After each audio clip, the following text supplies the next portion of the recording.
Welcome back. This is John Malanca with the Sacred Plant, and today's topic is something that comes up quite a bit. And when I say quite a bit, every day, it's the topic of hemp, the topic of CBD, the topic of cannabis versus hemp CBD.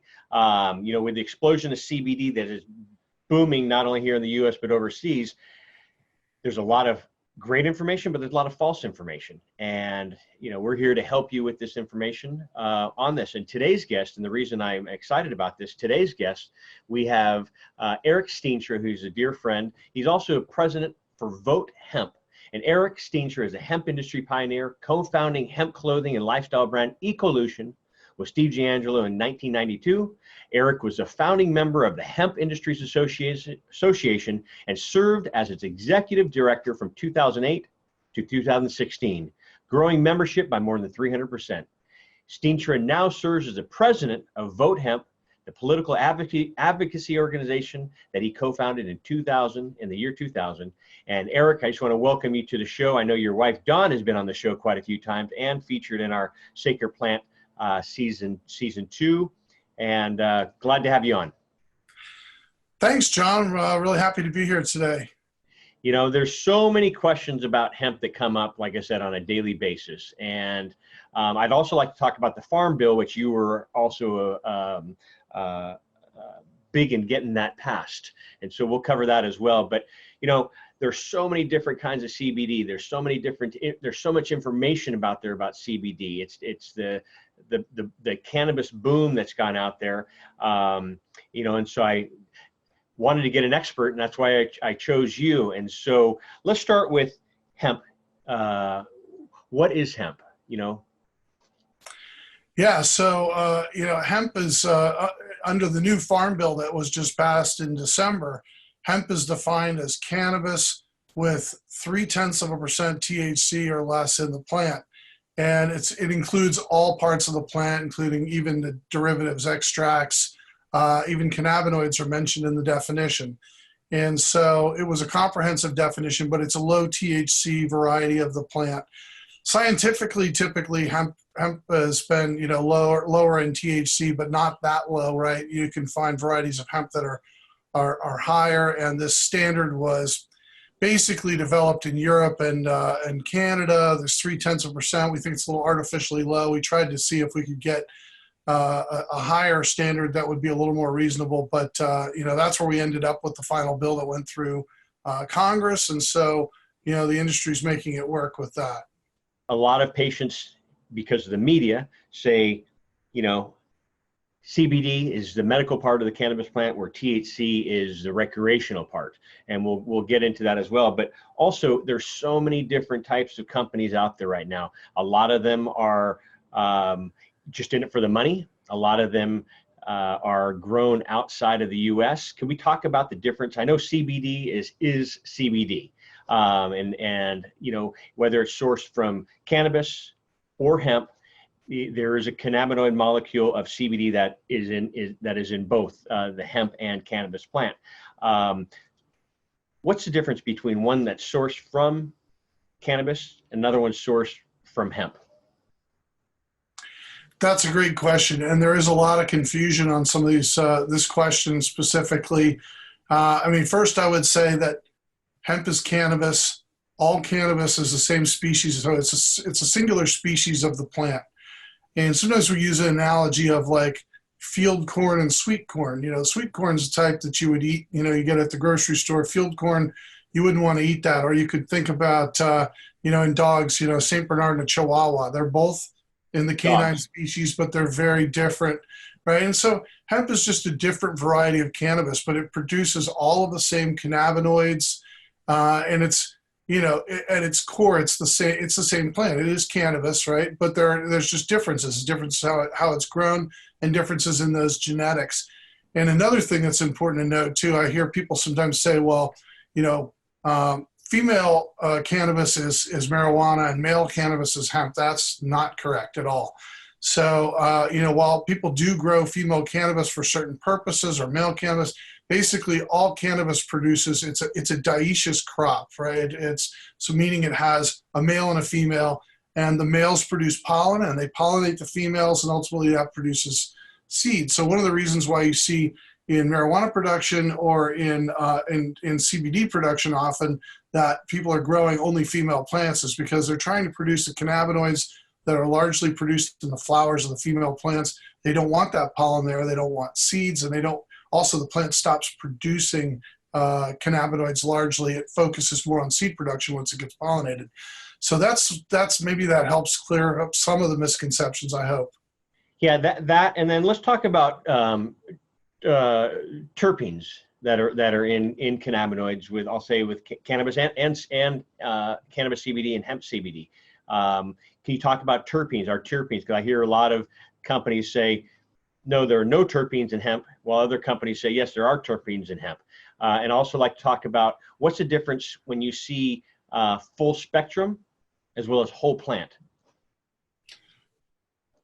More good questions. So when it comes to terpenes, all cannabis plants produce terpenes.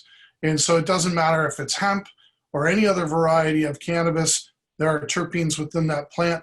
Now, different varieties or different things that have been bred different ways, they have different terpenes in them. So some cannabis plants have some terpenes and other ones have different ones at different levels. So, you can look at a specific strain, and it's important to note that those terpenes act synergistically with the cannabinoids in what has been coined as the entourage effect, right? Which is basically some of the, the benefits, the therapeutic benefits of hemp or cannabis can be derived from these cannabinoids working together, THC, CBD, and some of the other cannabinoids working together with terpenes and all interacting with the human endocannabinoid system. And so they're an important part of the mix too. Some people are producing products that are isolated molecules, so you may find a product on the market that's an isolate, let's say a gummy. You find it at the store and it's got CBD in it. It may be an isolated CBD product with, little or no THC and no terpenes because the manufacturer has, separated those out. But the plant that they derived it from had those compounds in it. It did have terpenes and other cannabinoids in it. So are there more benefits in having a full spectrum or a whole plant CBD product versus an isolate product? Because I'm seeing that a lot from a lot of the experts and doctors that we worked with. They're saying, go with the full spectrum, go with the whole plant over the CBD isolates. Yeah, I think there's still research being done on this to confirm some of the findings, but Professor Meshulam out of Israel, who was the one who discovered CBD and or THC rather, I should say, but has been working with cannabis for decades now. He was the one that first came up with this theory about the entourage effect. And basically, after they discovered the endocannabinoid receptor system in our body, and they started to look at what it did, and they did different types of tests, they realized that cannabis, extracts or different products that contained multiple cannabinoids, especially CBD, THC, and then terpenes, seem to work better in certain conditions. So, for example, I know there's been research on this. GW Pharmaceuticals did research on, different ways to treat epileptic seizures, and their research definitely uncovered that, multiple cannabinoids and terpenes interacted better and did a better job of actually controlling some of the seizure activity than an isolated molecule did. So we just spoke about terpenes, and thank you for sharing your knowledge on that. But isn't it true you need more? Yes, hemp does have terpenes and CBD as well as 0.3% THC, and CBD is CBD is CBD. But don't you need more plant material when it comes to do the same comparison of apples comparison with hemp and cannabis CBD? Yeah, it's another good question. I mean, one of the limits, obviously, with so historically, the hemp varieties that were grown, for fiber and for seed, right? They were fairly low cannabinoid or resin producing plants, varieties of the plant, and so they didn't produce as many cannabinoids. But I think what we've seen is that there's been a lot of efforts in breeding varieties of cannabis that meet this standard, that have 0.3% THC or less, but that are producing much higher cannabinoid ratios. So, it's not uncommon now to find plants that are producing 10 or more percent CBD production in the plant, and still keeping that really low amount of THC in there. And so those can meet the standard of hemp and still be more sort of traditional, a little more like the drug type, in that they produce more of those cannabinoids and resin. And so that's a lot of what's been, what we've seen on the market now as plants that have that higher production. But historically, hemp didn't have a lot of cannabinoid in it. Gotcha. You just mentioned, and I'm bouncing around here. You mentioned standards and standards and testing. You don't see, there's so many different products out there, and it's unfortunate that there are some great hemp products that are making to market now. But a lot of the hemp companies that I'm seeing out there, you and I can go down and go buy a 55-gallon drum of hemp CBD oil, and we can go put it in a beautiful box, brand it, and go sell it. So a lot of the hemp CBD products that I'm seeing out there are from the same manufacturer, same supplier, but with a different label or different box on it. A lot of it is coming in from out of the country, where they have different regulations for testing when they test for contaminants, pesticides, metals, etc. Can you talk about hemp? Why, one, the importance of testing, but also hemp has the other name that it has is mopweed, because it's sucking up a lot of the metals and contaminants from the ground. And can you go into any historical stories about like a nuclear waste or an oil spill where the government would plant hemp to suck up the toxins from the ground, do a couple rounds of that, and then next thing you know, they test the soil again, everything's clear or meets the minimum level, and next you have homes, schools, offices, stores, playgrounds that are being built on this, and we're seeing this even in Nevada.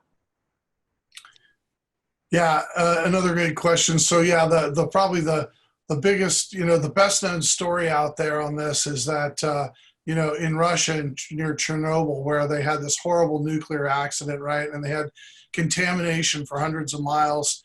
There were some efforts to plant hemp to try to remediate the soil. And I mean, look, cannabis pulls things out of the ground, including if there's heavy metals or toxins in the ground, it can pull those in as well.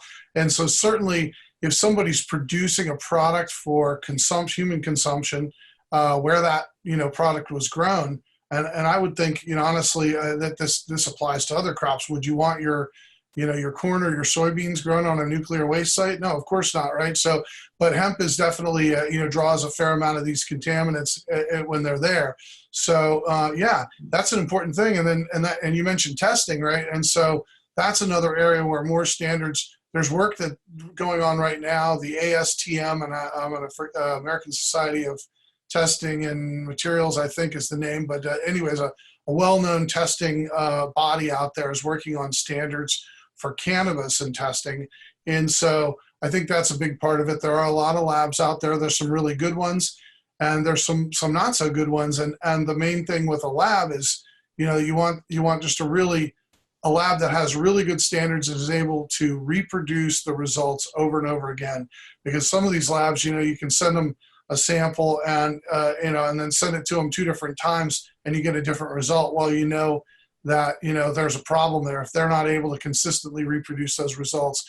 But so if you're looking for a CBD product, you're definitely going to want to ask for that independent third-party lab testing, and you want them to look for toxins, for heavy metals, for any kind of bacteria or fungus, that kind of thing, and as well as what your cannabinoid and terpene profile is. And so any good brand of CBD that's out there on the market should have a batch specific independent third-party lab test that they can show you that says, this product that we're shipping you was tested and here's the results. And, this is, and one step further, I would add is that, I think there are some organic, certified organic hemp CBD products on the market.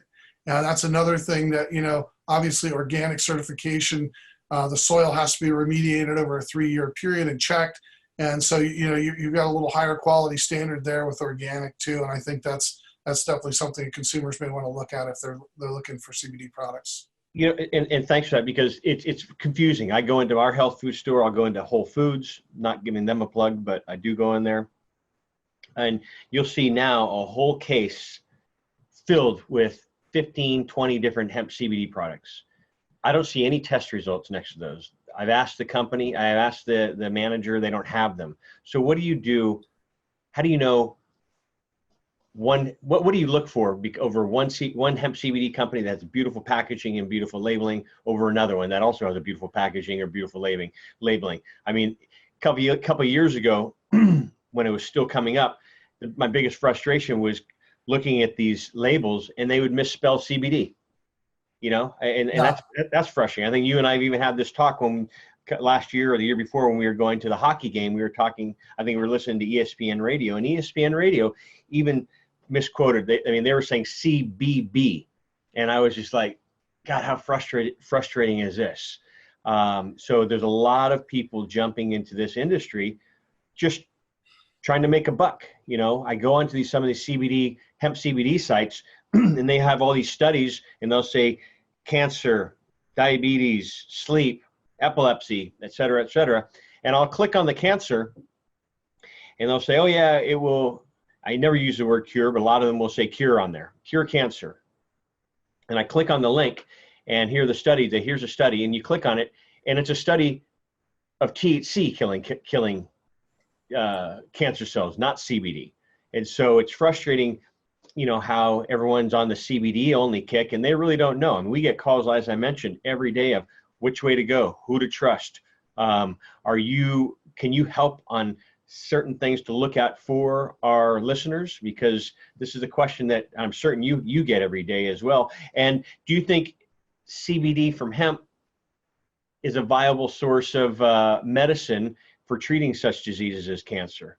You know, I know even with the epileptic community that we work with, you know, I think CBD is wonderful, but CBD will help, you know, 15% of kids. You add a little THC, not enough for them to have any psychoactive effect, and the success rate goes up to about 75, 80%. Yeah, you know, there's certainly there's a lot of need for more studies out there. You know, it's really unfortunate that NIDA, the National Institute on Drug Abuse, and the federal government here for decades, the only research they would do on cannabis was to determine the harms.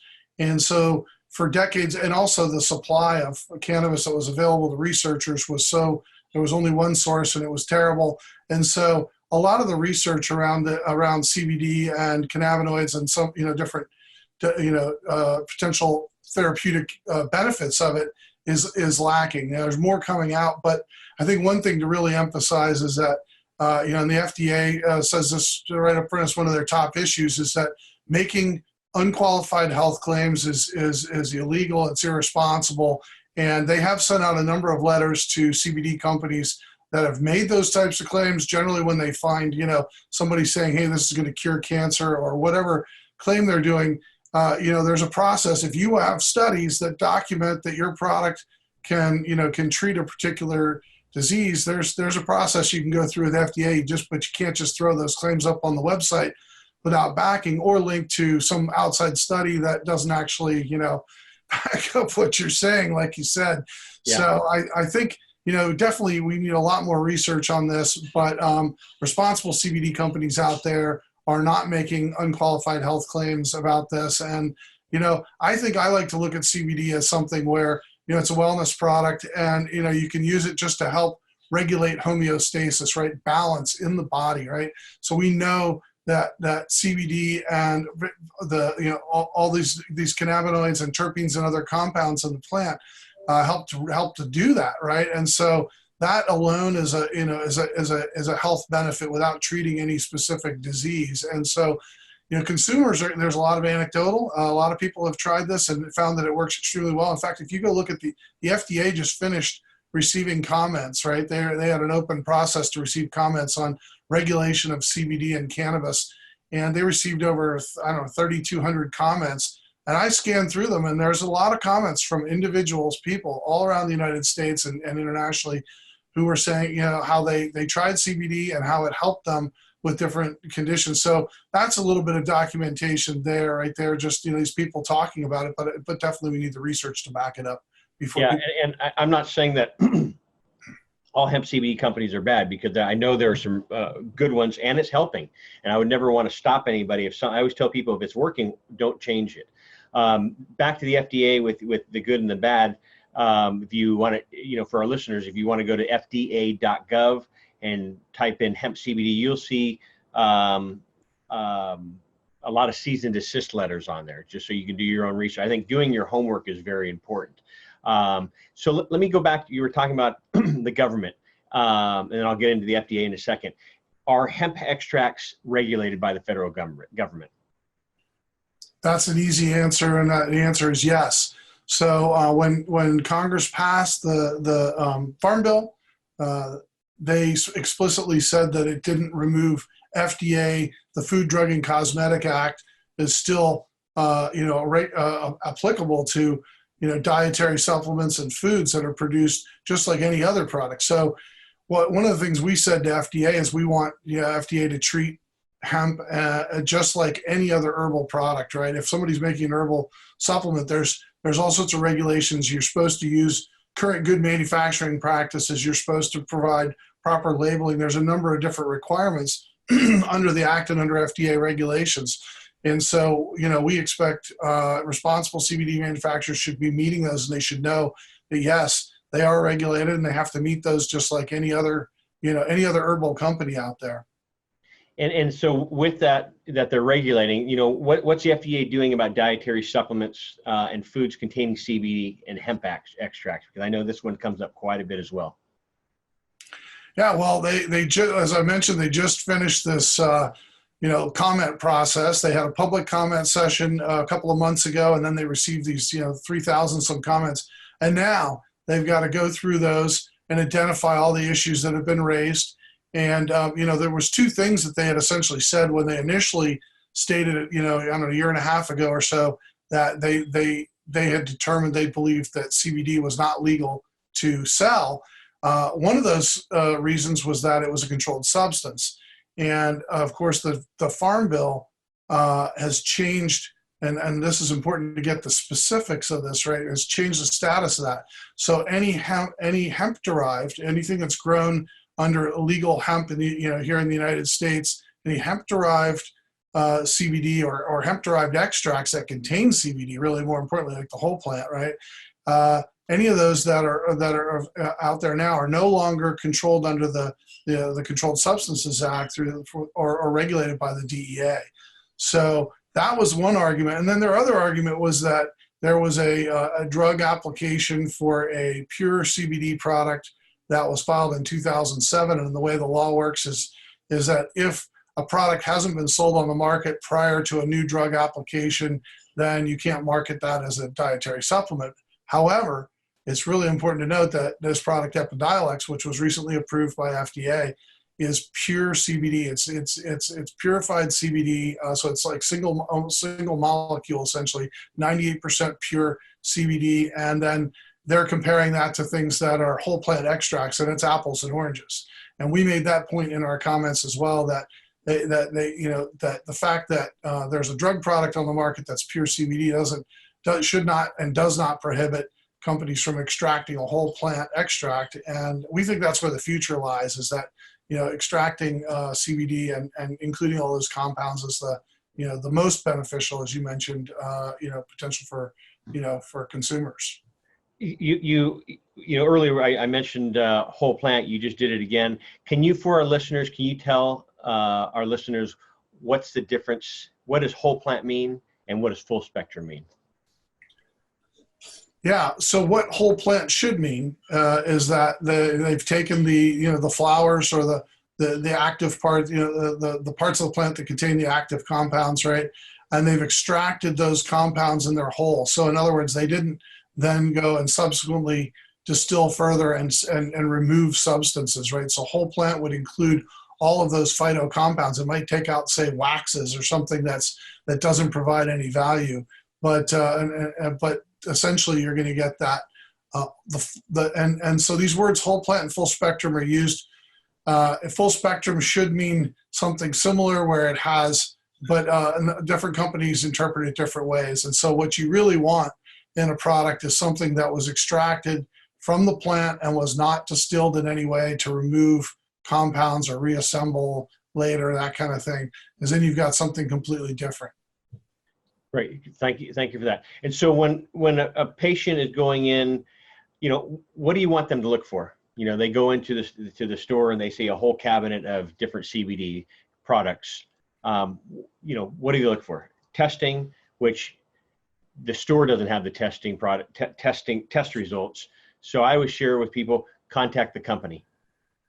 Go online, go to their social media, ask them to supply recent test results. Are there batch numbers on these bottles? Yeah, so those are great points, John. And you mentioned your experience at Whole Foods, and I would say I'm hopeful that Whole Foods will step up their game here, right? Because if you go to a retailer to source CBD products, you're going to want to have that retailer be, have staff that's been trained and is knowledgeable about what those products are and can answer questions for consumers. And you're definitely going to want them to have access to test results for the batch, right? And if they don't, I would suggest, you probably don't want to buy your product there. You're going to want to either buy it, you can buy it directly from the manufacturer, or you can find another store that cares enough to give you the background that you need. And I think that's definitely something we're going to have to see with retailers. The manufacturers, a lot of these bottles are, and containers are very small, so there's limitations on that. There is a trend. There's a few states that have passed some legislation that requires them to put a QR code on it. Yeah. And that's supposed to link to some additional information that happened in Indiana. I think it's also been passed in Texas. And I don't know if it's going to become a national trend where we'll see that across the board, but certainly access, that might make it easier for consumers if they have that access where the manufacturer's providing it, and then the store isn't, doesn't have to have a copy of it locally. That would be an option too. But yeah, so, and some of the other things you mentioned, right? So, you definitely want to know that it's got a batch number, batch details, when it was produced and when it expires. So like any product, if products have an expiration date, you're going to want that. You're going to want, a facts panel, some ingredients panel that clearly shows what's in it. What's the carrier oil? Is it, has it got coconut oil, or, there's different ways this can be produced, right? So all those types of things you're going to want complete sort of transparency about how the product was produced. And you're definitely going to want to know that it was produced in an FDA registered GMP, meaning good manufacturing practices, facility. And would you choose a hemp-based product grown and manufactured here in the U.S. over something international? Yeah, there's no question. I mean, I think the regulations are obviously, if something's produced here, that gives me some comfort. We've even seen products that have popped up on the market that were sold as CBD products in gas stations. And I wouldn't recommend anybody buy their CBD at a gas station, although there may be gas stations that have good CBD products in them. But that wouldn't be the place that I would go. I wouldn't expect trained staff and all information. But anyways, there were some issues in a number of states where CBD products were sold, products marketed as CBD, I shouldn't say CBD products, were sold, and they actually contained synthetic cannabinoids. And some of these were produced in China, and people got sick. And that's another thing, a warning flag for me too.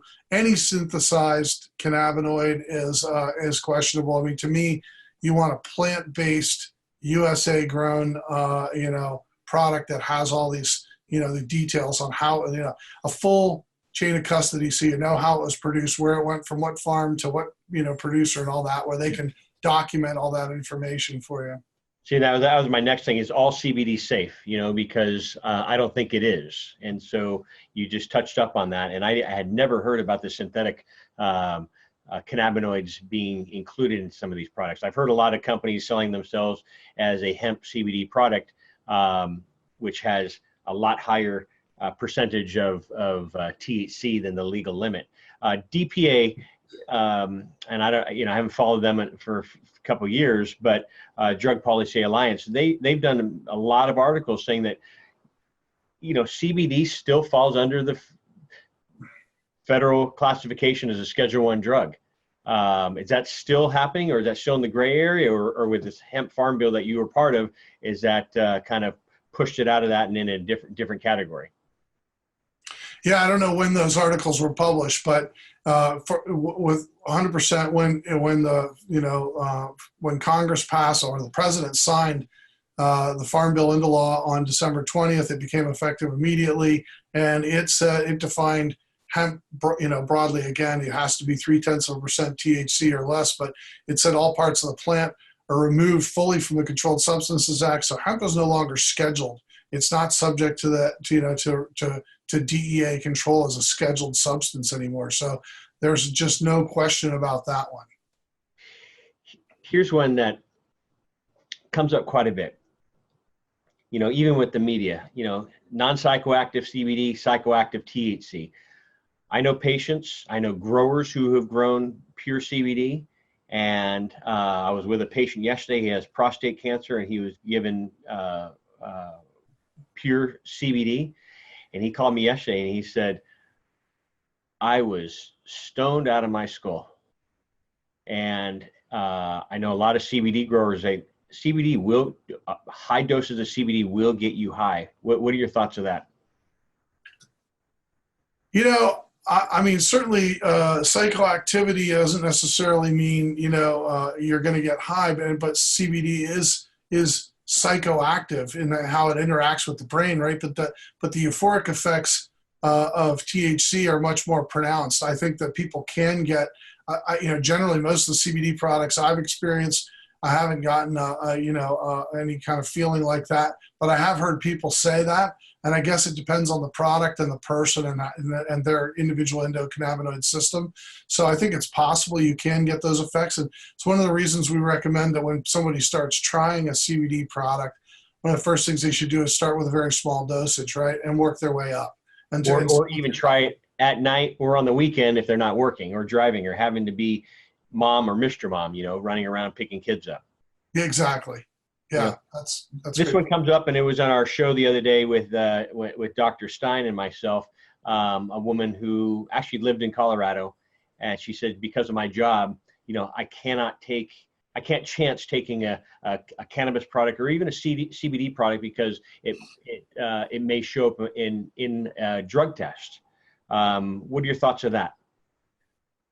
Yeah, it's definitely a legitimate concern. One of the things we had to deal with in the hemp industry back in the late 90s, early 2000s was, the potential to fail a drug test even from hemp seeds, right? Because while the seed doesn't contain THC itself, because it's produced in the flowers, it can get some on the shell and that type of thing. And so there's enough, THC in there in any case, and the same concern goes for CBD products. And I would say if you're subject to workplace drug testing, you should definitely know that, if you take a product that has, any THC in it at all, and some say non-detectable, and that's another thing you got to be careful about too, because you don't know what standard they test it down to. But, if you're taking it on a daily basis, regular basis, that THC can build up in your body and in the fat cells.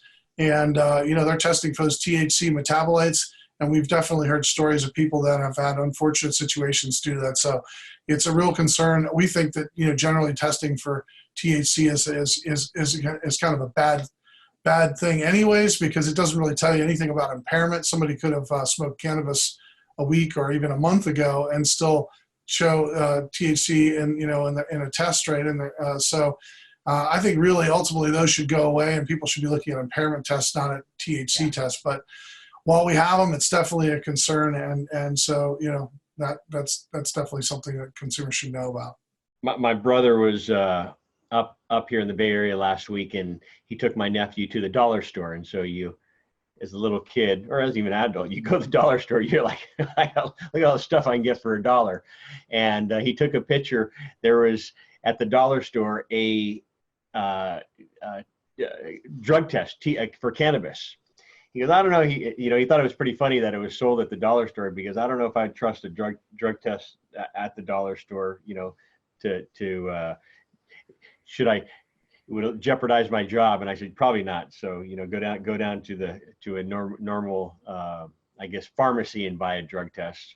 Spend the extra couple bucks when something as serious as losing your job or keeping your job. So I had to throw that in there. As I thought it was pretty funny when he sent that picture over to me. Yeah. Let's talk about, what are the biggest comparisons between CBD derived from hemp and cannabis? Because I said this one comes up quite a bit. Are they the same? Can you share your thoughts on that? Yeah, I mean, when you're getting cannabis that was produced for medicinal purposes, for example, and you can have a higher range of THC in there. So what I've seen in a couple of the dispensaries that I've been to is that they have options that you can't get with hemp. So for example, you can't get a 1-to-1 ratio of THC to CBD. Now that may be useful for certain people for whether it be for pain or, whatever the condition might be, or just, they like that particular option, right? So, when you look at those ratios, right, and there's 1-to-1 and 4-to-1 and, various different ratios, CBD is going to be at the higher end of that. It's more like a 20-to-1 or even higher ratio of THC to CBD. That's something that I think it would be significantly different in, say a medical cannabis product. There's more options for a patient there. Yeah. And then you also look at the testing, right? And so in most states, I know you're in California, and I know California has rigorous testing requirements. So if you go into a dispensary to buy there, you're going to have, a dispensary agent's going to be able to show you the test results for that product. And that's a requirement for all the manufacturers. So there are, a lot of hemp products do have tests too, but just saying that that's something that's actually a standard that's required under state law in a number of states. Corinne and I have worked with the California Pharmacy Board and other pharmacy groups out here in California for quite some time. And, their big concern was labeling and having false, I guess, claims, because they're so used to working with pharmaceuticals. And they're saying, listen, our thing, there's no warnings, and other products, when you go get a pharmaceutical, they're going to do a whole printout of all the warnings. And that's what their frustration is. And then all of a sudden this last year, CVS said, hey, we're going to be carrying CBD hemp products in all of our stores. And so I know a lot of the pharmacists that we work with on a regular basis, that was kind of eye-opening, but disappointing for a lot of them as well. They have, they're approved by the DEA to work with Schedule I narcotics, and they just feel that their hands are being slapped saying, listen, we should be involved as well with this, and packaging and labeling and warnings and drug-to-drug interactions should be a must as well. And speaking about drug-to-drug interactions, are there any side effects of taking CBD? I know a lot of patients use it for sleep, but I know a lot of patients that use it for sleep and they stay up all night because it induces anxiety in them or energy. What can you share about that? Yeah, I don't know. I don't know how much science there is about side effects, John, but I do know that we've heard anecdotally that some patients will talk about different things that it interacts differently, again, depending on maybe the strain specific compounds that are in there, including not just CBD, but other cannabinoids or terpenes, and then the patient's endocannabinoid system. So we have heard reports of some, but they're generally mild, right? Yes. So we're not talking about, serious side effects, right? They're generally fairly mild, but at least the ones that I've heard about. And so, and then as far as like CVS goes, my understanding is that CVS has only brought in topical products at this point, and they may eventually bring in, they and other retailers, major retailers may eventually bring in some of the, the consumable products as well. I think they'd like to, but I think it's important to note that this is not a pharmaceutical drug. These hemp-derived CBD products is a natural remedy, and the U.S. has had for decades now the ability to sell, dietary supplement products that are sold over the counter, off the shelf, and there are regulations for those, but they're not the same regulations that you would get if you're picking up a drug product that was developed by a drug company and sold at the pharmacy, right? So this is generally these products should be all natural plant-derived products. So we're not talking about something where things have been added and synthesized and all that. So I think we're expecting hemp to kind of meet the same requirements again that lots of other dietary supplements that you can find at your local drugstore are available. same kind of scenario, right, where they're produced plant-based and that kind of thing, and provided to consumers, and meet those requirements that FDA has for them. Do you feel that cannabis with THC or other any of the other 113 cannabinoids should also be available over the counter in a pharmacy? I think, cannabis with THC, with higher amounts of THC, obviously, because it's an intoxicant, it needs to be, much more carefully sort of regulated. And I get that, right? Because it's just like you don't sell beer to just anybody that walks in, right? You're not going to sell it to a minor. You might have, So I understand, why cannabis is, high THC cannabis is being regulated the way it is, and I think that's, I definitely don't think it should just be an over-the-counter thing anybody can go pick up at the drugstore without verifying, their age and that kind of thing. Yeah. We talked about different cannabinoids, 113 plus cannabinoids and more. And I say plus because more are being discovered each and every day. So we talked about entourage effect earlier. And so does hemp CBD have the same entourage effect as cannabis?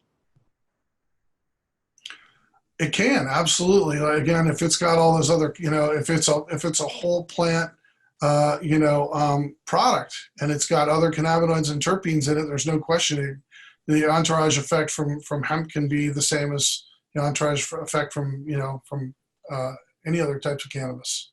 So even with such low doses of or low ratios of THC, you can still have that entourage effect? Yeah, all the evidence out there shows that it doesn't take a lot of THC for that entourage effect to take place. And a lot of patients like that too. Some people like, when maybe they don't want the euphoric effects, right? So the fact that they can get a product that helps them, but that they don't feel that euphoria, that's a positive. It depends on the situation, right? Yeah. Some people like it, some people don't, or it might be appropriate at a particular time, that type of thing. Yeah. And so, this is your daily, I hate the word job, but this is what you do on a daily basis. You're in the hemp world, and you've been one of the pioneers in the hemp industry as well. Not only for hemp as medicine, but also hemp as clothing, textiles, growing. When I say growing, building buildings. And so, what are some new studies that are coming up or in motion to shed some more light and insight on CBD as a medicine, or hemp CBD as a medicine? Yeah, I think hemp, again, in order to be able to sell something as a medicine and be able to make those type of claims, you have to go through a process, right? Yeah. And so, that's really, I don't expect that, hemp should be treated any different than any other substance out there. And so, if somebody wants to go out there and specifically use cannabis, whether it be hemp or any other type of cannabis, to treat some particular condition or disease and be able to make claims about that, I think they should have to go through a process and go through the FDA process, either a drug process, or they have the ability. There's the ability, if you provide you do the research to make claims. You see products that say lowers cholesterol, that type of thing. You can't make that claim without research, and I think it's the same for hemp. So if companies go out there and do the research and demonstrate that, then I think it's fine. Or if they go through the drug process, that's fine. But otherwise, obviously, I think they've got to abide by the same regulations everybody else is doing. Sorry, I didn't mean to cut you off there. One thing I always share with patients when they call me is, if your only option is a hemp CBD product, my advice is ask if they're growing and manufacturing and using their own supply. What are your thoughts about that? Because there are a lot of companies out there like you and I I'll say me, who doesn't grow, I don't have a farm field of cannabis here, and I don't have a farm field of hemp here either. And so say if I want to start a product, and would you avoid companies that do not grow their own product, and they're left depending on a source that sometimes come through, sometimes doesn't come through? They're sourcing out over here one week, they're sourcing out over here for another week, and vice versa. Would you go with the companies that grow their own and source their own products over someone who doesn't? I mean, I think if that, if the companies that are not growing their own are doing their due diligence, they know their suppliers, they're verifying, through site inspections and testing that they're getting a high quality product. I don't see a problem with it. It may be true that companies that are producing their own have more, if they have more control over it and can produce a better product, then more power to them. And I think consumers could look at that as a factor. But I wouldn't say that I wouldn't wouldn't want to take a product just because the brand didn't actually grow the hemp themselves. Good thing, but definitely look for test results and updated test results. And so I see a bunch of things on a daily basis. You're in the heart of it all. What are some alarming things you see in the CBD world that's coming up with this big craze that's popping up and everybody's jumping on board? Not only multi-level marketing, but companies that are just jumping on. I see CBD water, CBD vaporizers, CBD topical oils, CBD gummies. I mean, everybody's jumping in there. I mean, even in my Facebook feed, I see people that I've grown up over the years. Next thing you know, they're in the hemp CBD product with some product. So what are some things that you're seeing that's alarming in a negative way, I should say? Yeah, I think that, when you get into, adding CBD to foods, and then you've got, restaurants and, you mentioned the water, and so like it's in everything. I mean, CBD is, you can take it in fairly high doses, but you don't really need to do that. To me, I mean, for me personally, I like to take CBD where I know exactly what my dosage is. If I open a bottle of water, I don't know how much of that I'm going to drink. I don't know. It's not naturally water soluble. There's a process that it goes through. And I think in those products, they typically are isolates. So for me, that wouldn't be a product that I would be, necessarily thinking, is going to be super helpful for me or that I would choose. Yeah. But, for some other people, maybe some people have tried those products and they've helped them in some way. And I think consumers have to, again, do their due diligence about the company they're working with. But I mean, in general, I like taking it as as in a tincture form or something like that, where you can take a, very specific dosage, it's whole plant, how it's produced. It's got all the batch information. You're not going to find that on a water. At least I haven't seen it on the water products or anything like that. And I've even I was at the Natural Products Expo this year and I saw several companies that are now making these products where they say they have CBD in them, and you dig in, you find out, okay, where was it produced? And you find out that it was actually produced. One company told me they were producing it from citrus. And I said, what do you mean? And they said, well, turns out it was like what they call a synbio, essentially produced from yeast. And so this is a completely synthesized product. It didn't come from the cannabis plant. And for me, that's like, forget it. I have no interest in that. I don't know anything about it, but that's not the same. And so I would definitely urge consumers to check that out and make sure that the product they're getting, if they're getting a whole plant product, it shouldn't be that anyways. So these mostly are from isolate products. Yeah. So I know you recently came back from a conference. When I say recent, like the last 3 or 4 months, and this morning I'm looking through my emails and I received an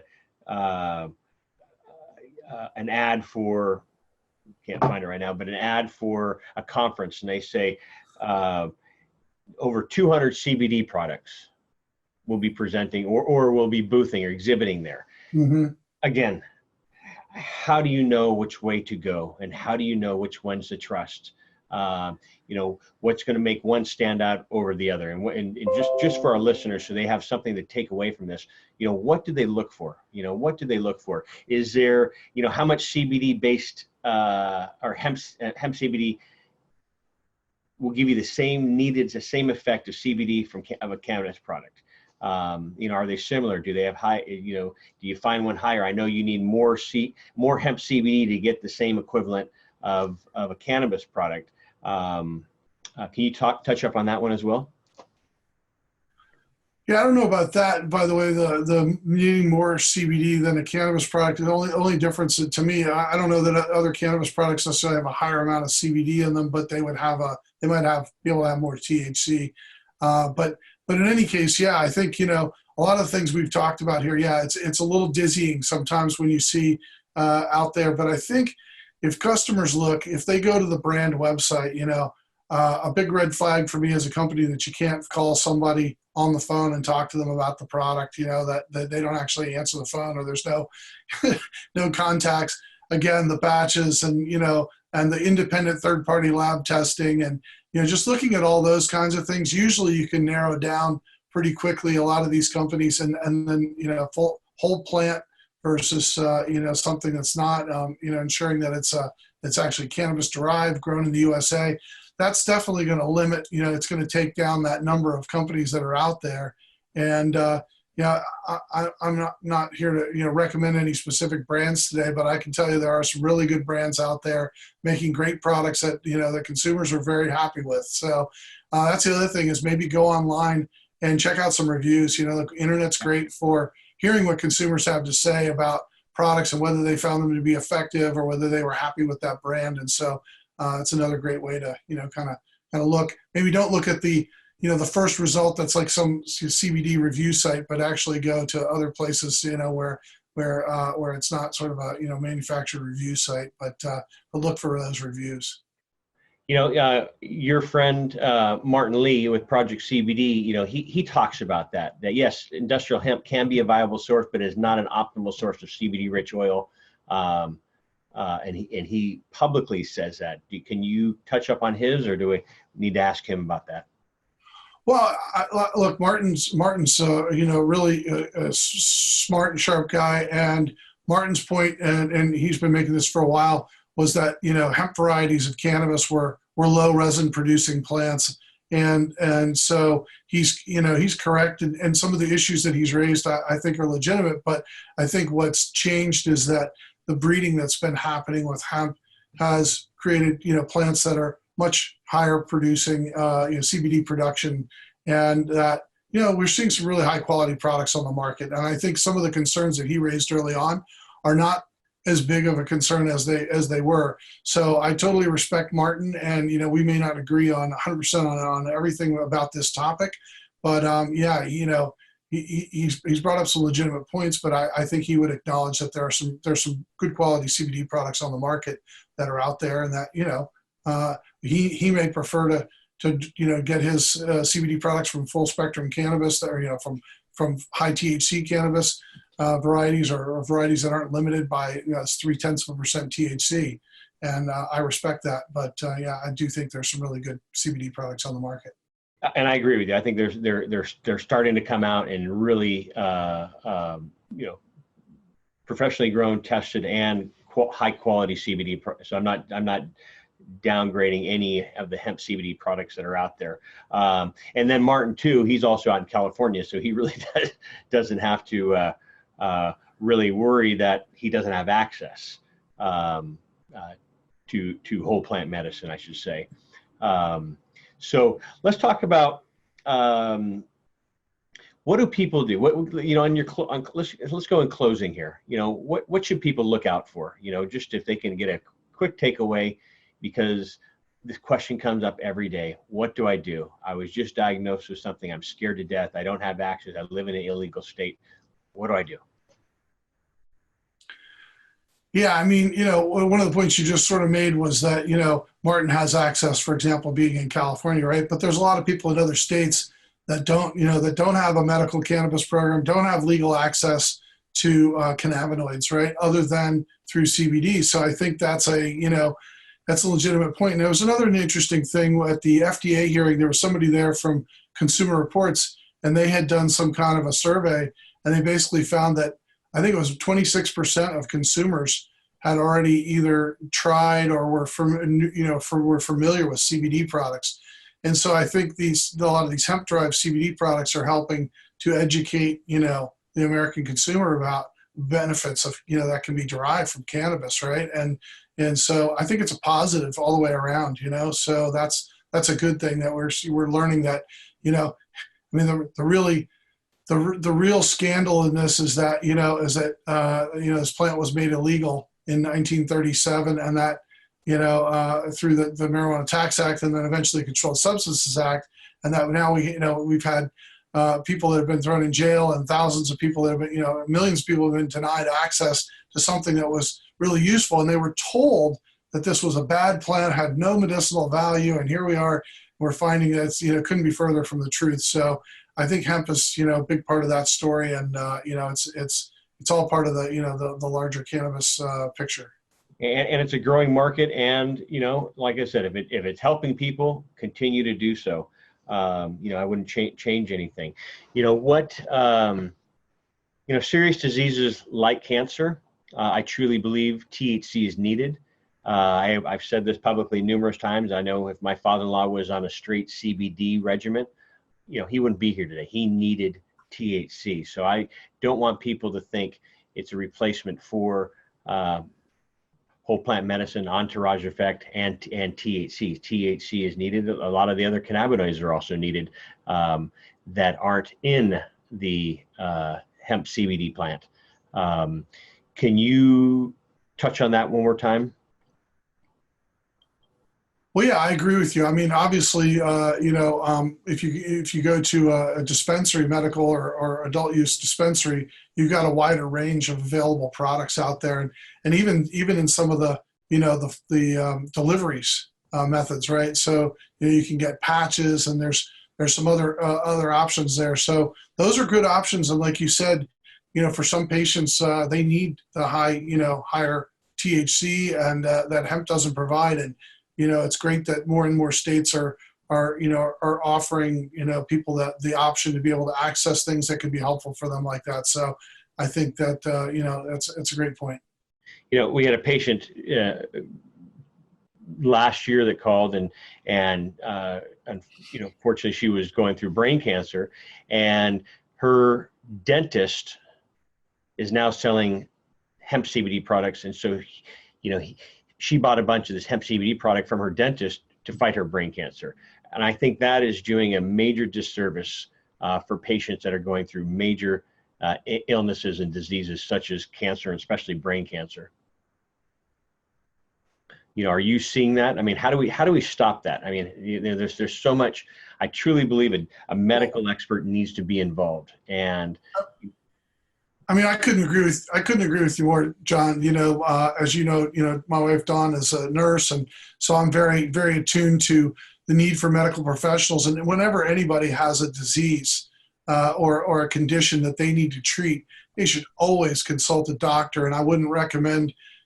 It's one thing to buy. I mean, if a dentist is selling CBD, that's one thing, but to go and tell somebody who has cancer that that's going to be a good solution for them, I think that would be essentially malpractice. I don't know if that's what happened in that situation, but yeah, for sure, you should always consult your doctor.